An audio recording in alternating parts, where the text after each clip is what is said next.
PSR যখন বার হয়ে যাবে পাওয়ার আইসি ধরে তখন সিপিইউটা একটা লোকে এবার আমাদের RAM সাপ্লাই ঠিক থাকলে তারপরে আমাদের ROM সাপ্লাই ঠিক আছে রোমে আমাদের কি আছে সফটওয়্যার যা আছে ক্লাসিক যা সফটওয়্যার ভার্সন যা যে সেট চালু হচ্ছে ROM সাপ্লাই এই কটা ডেট সেকশনে যদি তুমি ডায়াগ্রাম ডেটা চেক করতে পারো ডেট সেকশনে যদি তোমার এই বাগ পয়েন্টগুলো এই লাইনগুলো ধরে চেক করতে পারো ডিসিডিডিং কিভাবে কাজ করবে আচ্ছা ডিসিডিডিং সবকটা একসাথে বলে দেবো না কলকম আলাদা মিডিয়েটেড আলাদা সব একসাথে বলে দিই আলাদা বলুন স্যার আমার দরকার পড়ে ওটা একসঙ্গে করবো পরে কিন্তু আলাদা বলুন কাজ করতে সুবিধা হবে আচ্ছা ঠিক আছে তোমার করি আগে তোমার বল পাওয়া যাচ্ছে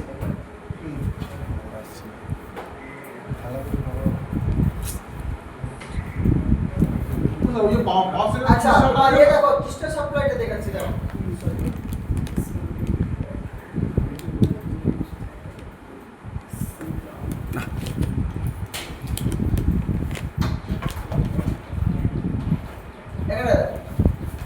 কলটা দেখো PS1 R power on reset দেখো পাওয়ার অন রিসেট এটা যাচ্ছে এটা আসছে না ডাবল ক্লিক মারলাম নেক্সট মারার পরে দেখো SPM রিসেট N এই লাইনে যাচ্ছে PS হোল্ড এই লাইনে যাচ্ছে আবার চার্জিং সেকশন ঠিক আছে PMI চার্জিং সেকশন আবারও নেক্সট মারার পরে দেখো SDM রিসেট N একটা মাঝখানে জিনোম সে রেজিস্টার আছে একটা রেজিস্টার চেক করতে পারো বা ক্যাপাসিটরও চেক করতে পারো লেআউটে গেলাম তারপরে পুরো মোবাইলে কি দেখেন টিপি পয়েন্ট যাবে রেজিস্টারটা এখানে দিয়েছে বোর্ডে আমার রেজিস্টার দেখতে গেলে তোমার বোর্ডে রেজিস্টারটা এই জায়গাতে রেজিস্টার আছে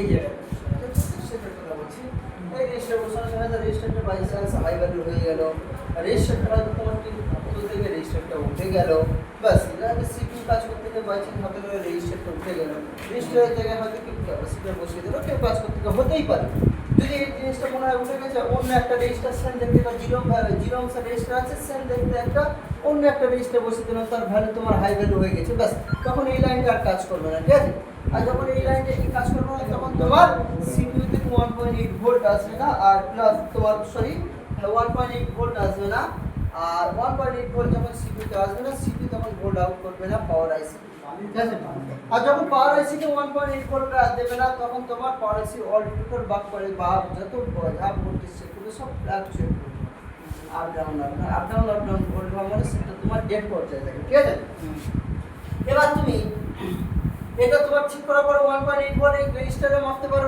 1.8 ভোল্ট কি সেট চালু করে না শুধু চার্জে লাগাও চার্জে লাগিয়ে রেজিস্টারের মধ্যে দেখো 1.8 ভোল্ট চলছে একটা ডেড মোবাইল আছে ডেড মোবাইলে যে কোনো শর্ট ফর্মে যদি চেক করতে যাও ডাইরেক্ট তুমি PS পাওয়ার অন রিসেট আর PS ভোল্ট চেক করো কোনো বাক করে ভোল্ট চেক করতে হবে না ঠিক আছে এবার চেক করার পর যদি পাওয়ার অন রিসেট যদি পাওয়ার অন রিসেট যদি ভোল্ট আউট করে দেয় তাহলে পাওয়ার অন সব ভোল্ট ঠিক বার করছে ঠিক আছে পাওয়ার অন রিসেট চেক করার পরে কি করবে এবার চেক করবে কি PS ভোল্ট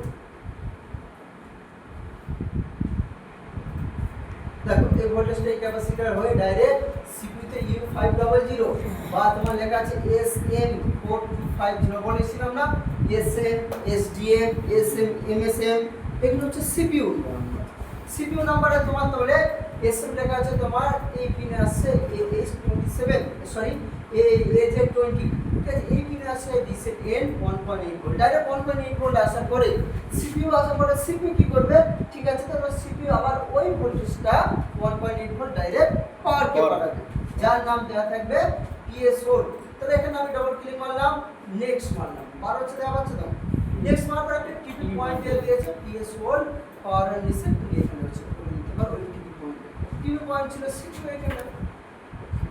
সিপিইউ এখানে চার্জে লাগাও সেট চার্জে লাগাও এখানে 1.8 ভোল্ট আর এখানে 1.8 ভোল্ট সেট করে যদি 1.8 ভোল্টে বার করে দেয় ঢুকে যায় তাহলে ঠিক আছে যদি এ না বার করে তাহলে এটা ঠিক আছে যদি এ বার করে দেয় সিপিইউ ওকে কাজ করছে তাহলে সিপিইউ ড্রাই সোল্ড হতে পারে CPU dry sold CPU remove করলাম না তোমার স্টোরেজ আইসি প্রবলেম শর্টকাটে স্যার এটা নরমালি যে 06 দিল তখন দেখলাম হ্যাঁ শর্টকাটে ডেট সেকশন খুব ইজিলি ভাবে চেক করে যদি মনে হয় ডেট সেকশন খুব ইজিলি ভাবে চেক করে এই কাজ করে সেট করে তাহলে সেট করে স্যার ডাইরেক্ট চার্জ লাগবে আমি সিধা চেক করলাম পয়েন্ট পেলো ভুলি আবার অনলাইন পাচ্ছি কিনা ঠিক আছে এবার এটা হলো না এটা চেক করার পরে নেই।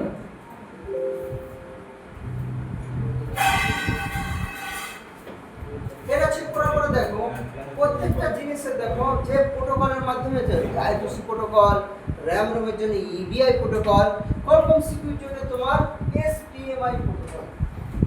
ব্যাস এই SPMI প্রোটোকল যদি না আসে তখন তোমার স্লিপ ক্লক আর বিবি ক্লক কাজ করবে না। স্লিপ ক্লক আর বিবি ক্লক কাজ করবে না। SPMI প্রোটোকল আসলো, আসার পরে কি হচ্ছে এই আইসি কি করছে এবার তোমার ওই যে বিবি ক্লক, স্লিপ ক্লক আর বিবি ক্লক ফ্রিকোয়েন্সি গুলো সব সিপিইউতে রেখে তখন মোবাইল চালাবে, তার আগে চালাবে।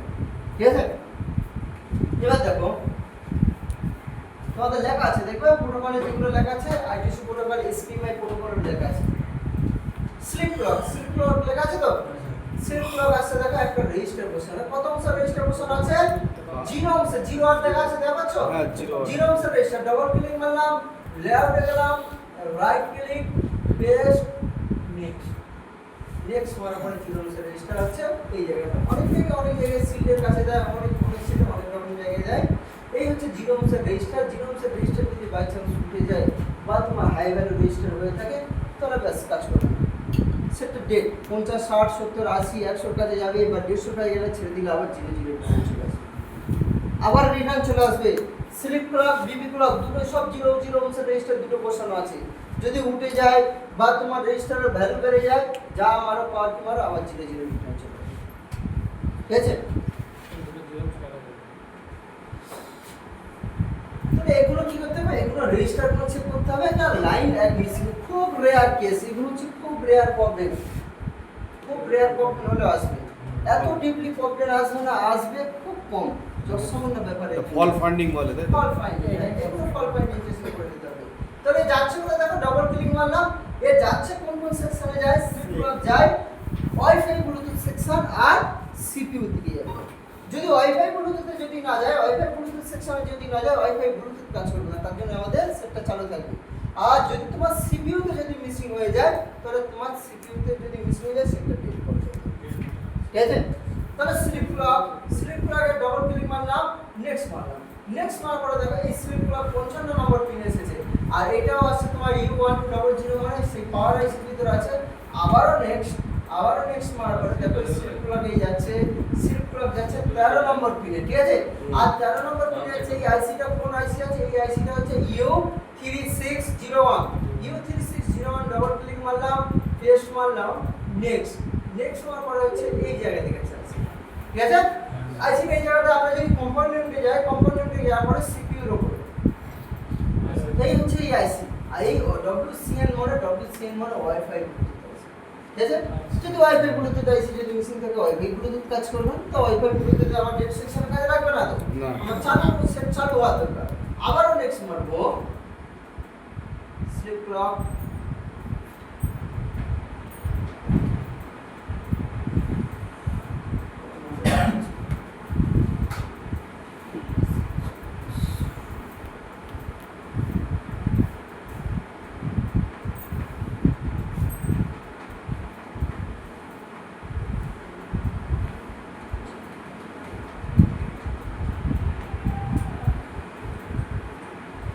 কোথায় গেল?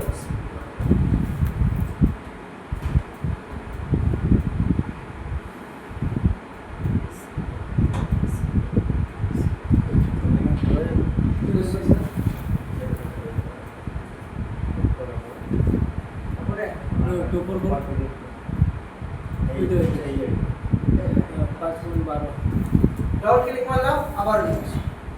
তাহলে এই আইসি ভিতরে যাচ্ছে, আবার নেক্সট মারার পরে এই স্লিপ করে যাচ্ছে তোমার ডাইরেক্ট U26 U500 আর U500 মানে CPU বা এখানে লেখা আছে SM450।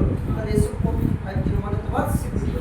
তাহলে CPU থেকে এটা যাওয়ার পরে তারপরে শুধু স্লিপ ক্লক না, এর পরেও আছে তোমার বিবি ক্লক 100 লাইন, যে 100 যত ফ্রিকোয়েন্সি 126 মেগাহার্টজ বা 19 মেগাহার্টজ বা তোমার 38 যেরকম ক্রিস্টাল বসানো থাকে ক্রিস্টাল অনুযায়ী, তারপরে ঢুকে তোমার বিবি ক্লক।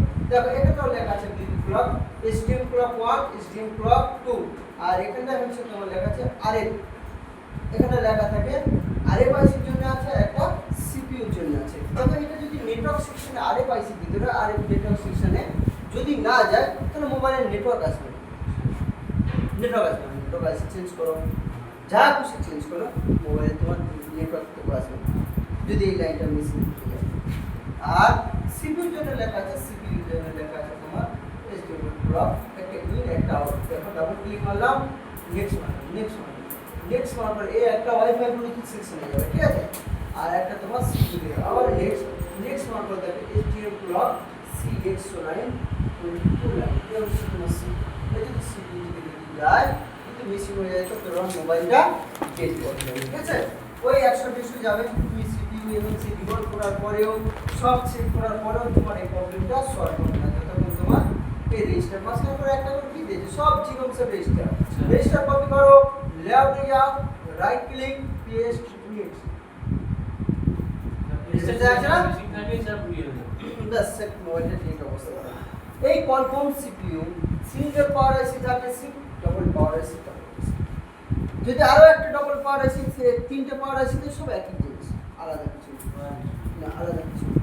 যদি ফার্স্ট পাওয়ার আইসি একটা পাওয়ার সেকশন দিয়ে হয়ে যায় না, টোটাল পাওয়ার সেকশন যত আছে দুটো পাওয়ার আইসি আসবে, তারপরে হয়তো রয়েছে তিনটে পাওয়ার আইসি আসবে, তারপরে রয়েছে চারটে পাওয়ার আইসি আসবে, পাঁচটা পাওয়ার আইসি আসবে, কিছুই না, একই জিনিস থাকবে সব। কি থাকবে, যেগুলো তোমার এলডিও পার্টে, হ্যাঁ 1 থেকে 24টা এলডিও বোর্ড আছে, যেগুলো সবসময় সব এতে সাপ্লাই দিচ্ছে। পাওয়ার সেকশন কি করছে, ডবল তিনটে পাওয়ার আইসি করে কাজ করছে, সব এলডিও বোর্ড বাদ দিয়ে সব বাকপালের মাধ্যমে বোর্ড পাঠাবে। আর বাকপালের মাধ্যমে বোর্ড পাঠানোর একটাই কারণ, অ্যাম্পিয়ারটা শুধু হাই করবে, ওই স্পিডটা গতিটা বাড়বে, এটা ওকে। তাহলে স্ক্রিপ্ট ক্লক বিডি ক্লক লেখানো হয়েছে না, এসপিএমআই ক্লক লেখানো হয়েছে, এসপিএমআই ক্লক আর ডাটা। কোয়ালকম সিপিইউর জন্য এসপিএমআই ক্লক আর ডাটা লাইন, সিপিইউ থেকে পাওয়ার আইসি আর চার্জিং আইসি আসবে। পাওয়ার আইসি, চার্জিং আইসি পড়াইনি, কিন্তু পাওয়ার আইসি পুরো পাওয়ার আইসি লিখবো। পরে SPMI clock data, SPMI clock and data line, CPU থেকে পাওয়ার আইসি।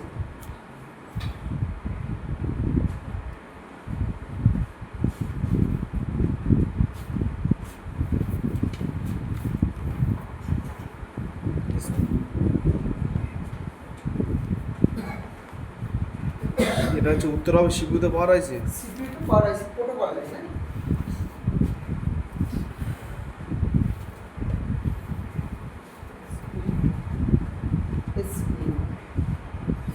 আচ্ছা ডিসিডিপি, ডিসিডিডি, কোয়ালকম সিপিইউ নিচে দেখো ডিসিডিপি, ডিসি কানেক্ট। যেমন ডিসি কানেক্ট করলাম, ডিসি কানেক্ট করার পরে যদি তোমার কোনো অটো অ্যাম্পিয়ার নেই, কোনো অটো অ্যাম্পিয়ার 50, 60, 70, 80, 150, 15, 20 বা ফুল অটো অ্যাম্পিয়ার নিয়ে নেবে, ওগুলো হচ্ছে প্রাইমারি সেকশন শর্ট, ঠিক আছে। যদি কোনো অটো অ্যাম্পিয়ার নেয় তাহলে প্রাইমারি সেকশন করবে।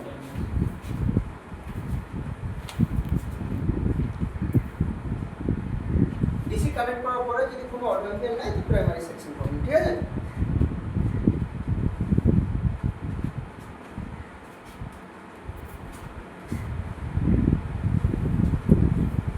আচ্ছা, যদি পাওয়ার কি মারার পর 00 থেকে যদি অ্যাম্পিয়ার 0.00, ঠিক আছে, ডিভিং ঠিক আছে। যদি পাওয়ার কি মারার পরে যদি কোনো অ্যাম্পিয়ার না নেয়, 00 থেকে 002 আছে, ঠিক আছে। যদি অ্যাম্পিয়ার না নেয় তাহলে তোমার পাওয়ার আইসি প্রবলেম, পিএমআইসি প্রবলেম, পাওয়ার আইসি, ঠিক আছে। পাওয়ার কি মারার পরে যদি অ্যাম্পিয়ার না নেয় তাহলে পাওয়ার আইসি প্রবলেম বা বিপিএস লাইন প্রবলেম।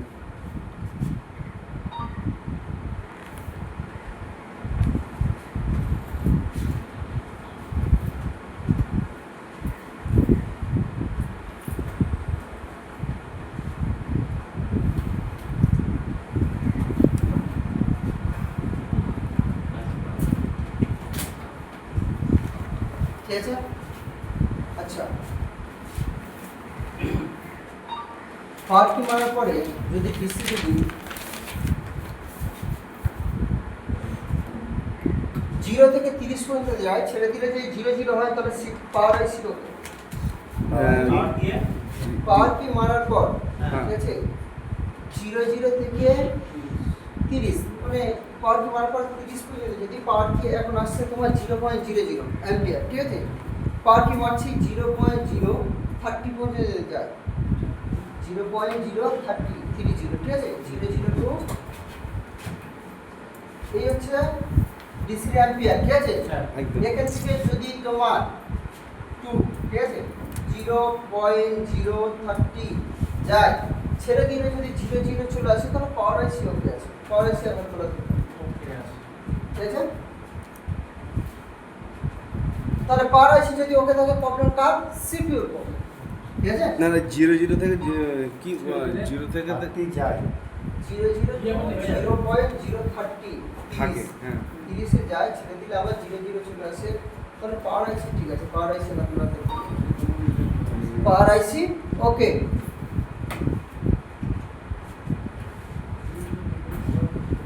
হ্যাঁ সম্পূর্ণ 0 0 হয়ে গেল আমার ঠিক নাই। ছেড়ে দিলে 0 0 চলে আসে, এবার 0.0 পাওয়ার কি মারছি 30 পর্যন্ত যাচ্ছে, ছেড়ে দিলে আবার 0 0 ওকে আসছে ঠিক আছে। এটা হচ্ছে পাওয়ার আইসি রিডিং, পাওয়ার আইসি রিডিং ঠিক আছে, সিপিইউ আসছে না, সিপিইউ রিডিং নেই ঠিক আছে। হয়তো সিপিইউ কোনো লাইন মিসিং, সিপিইউ হয়তো ড্রাই শর্ট, সেটা হচ্ছে সিপিইউ রিডিং না, এটা হচ্ছে তোমার পাওয়ার আইসি পিএমআর রিডিং, পিএমআইসি 30 পর্যন্ত ইয়ে হ্যাঁ আছে। পিএমআইসি ওকে। তাহলে এটা কি এমএমএস পর তাহলে আমি একটা ধরে নাও পাওয়ার আইসি একটা সেটে পাওয়ার কি মারলাম, পাওয়ার কি মারার পরে 30 যাচ্ছে, ছেড়ে দিলে 0 0 আসছে, আমরা কি পাওয়ার আইসি হাত মারবো না। ডাইরেক্ট কিসে মারবো CPU সিপিইউ ঠিক আছে সিপিইউ আর যদি CPU যার আছে দেখতে পারি বা CPU চেক করতে পারবো। হ্যাঁ। এবার যদি ডিসি রিডিং 0 0 থেকে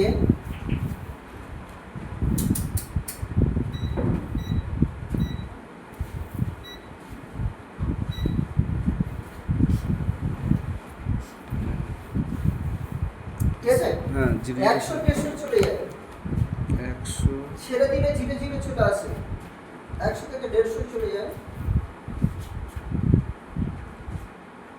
বা 50 থেকে 150 যা খুশি লিখতে পারো। ছেড়ে দিলে 0 0 চলে আসে, তাহলে সিপিইউ ড্রাই সোল্ড, এর জন্য সিপিইউ রিভলভ ছেড়ে দিলে 0 0 পার কি ছেড়ে দিলে মারার পর ছেড়ে দিলে 0 0 চলে আসে, তাহলে সিপিইউ ড্রাই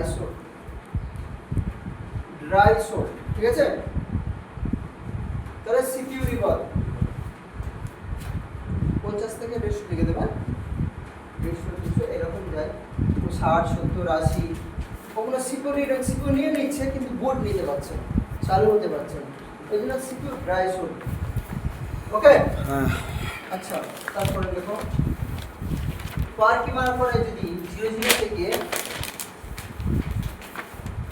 0 0 থেকে ঠিক আছে ডিসি পর কি হ্যাঁ 30 থেকে 100 মধ্যে স্টপ হয়ে দাঁড়িয়ে থাকে তাহলে আমাদের এমার্জেন্সি প্রবলেম। 30 থেকে 100 এর মধ্যে স্টপ হয়ে দাঁড়িয়ে থাকে, পার কি ছেড়ে দেওয়ার পরে 30 40 50 60 70 80 ছেড়ে দিয়েছি, যেগুলো এতক্ষণ আউটডোর 80 ছেড়ে দেওয়ার পরে 0 0 চলে আসছে, কিন্তু ছেড়ে দেওয়ার পরে ওই 70 80 স্টপ হচ্ছে, 30 থেকে 100 মধ্যে স্টপ হয়ে দাঁড়িয়ে থাকলে তাহলে আমাদের এটা হবে স্টোরেজ আইসি প্রবলেম, স্টোরেজ আইসি হ্যাঁ RAM হবে প্রবলেম 0 0 চলে আসবে, সেটা হলো কোনটা 30 থেকে 100 এর মধ্যে ছেড়ে দিলে আবার 0 0 চলে আসে, তাহলে আমাদের RAM রোমের প্রবলেম, স্টোরেজ আইসি প্রবলেম, স্টপ হয়ে যায়, স্টপ হয়ে থাকলে তাহলে আমাদের RAM রোমের প্রবলেম ঠিক আছে। আবার দেখো হ্যাঁ এবার যদি স্টপ হয়ে দাঁড়িয়ে থাকে কি করতে হবে, সর্বপ্রথম আমাদের কি পোর্ট নিচ্ছে কিনা দেখে নিতে হবে তাই না। পোর্ট নিচ্ছে পর RAM রোম তুললাম, স্টোরেজ আইসি তোলার পরে যদি সফটওয়্যার বক্স থাকে তো তুমি দেখো, যদি সফটওয়্যার বক্স না থাকে তুমি তোমার তাহলে 5টা 6টা লাইনগুলো চেক করে নেওয়ার পরেও তোমার যদি একই অবস্থা করার পরেও যদি একই অবস্থা থাকে তাহলে আমাদের স্টোরেজ আইসি প্রবলেম ওকে। বা তুমি আবারও দেখো যদি পাওয়ার কি মারার পরে 100 থেকে 200 মধ্যে স্টপ হয়ে দাঁড়িয়ে থাকলে 100 মধ্যে 100 থেকে 200 মধ্যে স্টক হয়ে দাঁড়িয়ে থাকলে র্যাম বা সিপিইউ ফল্ট। র্যাম বা সিপিইউ, র্যাম ডাইসোল যেমন ডবল ডেকার, যেগুলো ডবল ডেকার থাকে, ঠিক আছে, যেগুলো র্যাম আলাদাভাবে বসানো থাকে, ওর যদি ডাইসোল যদি কানেক্টিভিটি লুজ থাকে বা র্যাম খারাপ থাকে তাহলে ওই রিডিং দেবে। 100 থেকে 200 হয়ে থাকলে 100 থেকে 200 এর মধ্যে স্টক হয়ে থাকলে র্যাম ডাইসোল বা সিপিইউ ডাইসোল বা র্যামের প্রবলেম। রিভলভ করার পরে সেম প্রবলেম, তাহলে তোমার র্যামের প্রবলেম। ঠিক আছে, বুঝতে পারলে কি বললাম?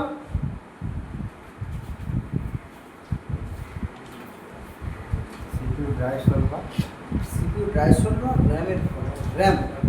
র্যাম হয়েছে? র্যাম চেক করা যায় না র্যাম খারাপ আছে কিনা। যদি তোমার র্যাম যদি খারাপ থাকে, তোমার একটা স্টোরেজ আইসি তোমার র্যাম রোম একসাথে আছে, ঠিক আছে, র্যাম রোম একসাথে আছে, তুমি র্যাম রোম সিপিইউ স্টোরেজ আইসি তোলার পরে একবার দেখে নিলে অটোপোর্ট দিচ্ছে কিনা। ব্যাস, অটোপোর্ট যদি নিয়ে নেয়, যদি অটোপোর্ট নিয়ে নেয় বা 70-80 বা 100 মধ্যে স্টক হয়ে দাঁড়িয়ে থাকে, তাহলে আমাদের সিপিইউ ঠিক আছে। সিপিইউ রিভলভ করলাম, রিভলভ করার পরেও সেম একই আছে, ঠিক আছে। এবার তুমি স্টোরেজ আইসি তোমার এমএমসি দিকে লাগাচ্ছ বা ইজিজেড বা ইউপিএস যে কোনো তোমার টুলস আছে লাগাচ্ছ, লাগানোর পরে হেলথ চেক করছো, ঠিক আছে। হেলথ কাজ চেক করা যায়, শুধু রোমের চেক করা যায় না, র্যামের নয়, ঠিক আছে। র্যামের চেক করা যায় না, র্যাম যদি ভিতরে হয়তো আইসি খারাপ র্যাম, তাহলে সেক্ষেত্রে তোমার বুঝতেই পারবে না।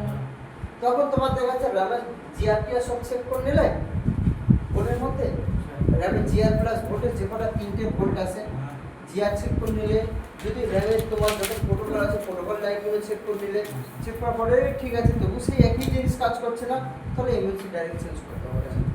যেগুলো র্যাম না আছে তাহলে দুটো একসাথে চেঞ্জ করতে হবে, আর যদি র্যাম আলাদা থাকে রোম আলাদা থাকবে তখন শুধু রোম দিয়ে র্যাম চেঞ্জ করে যাবে।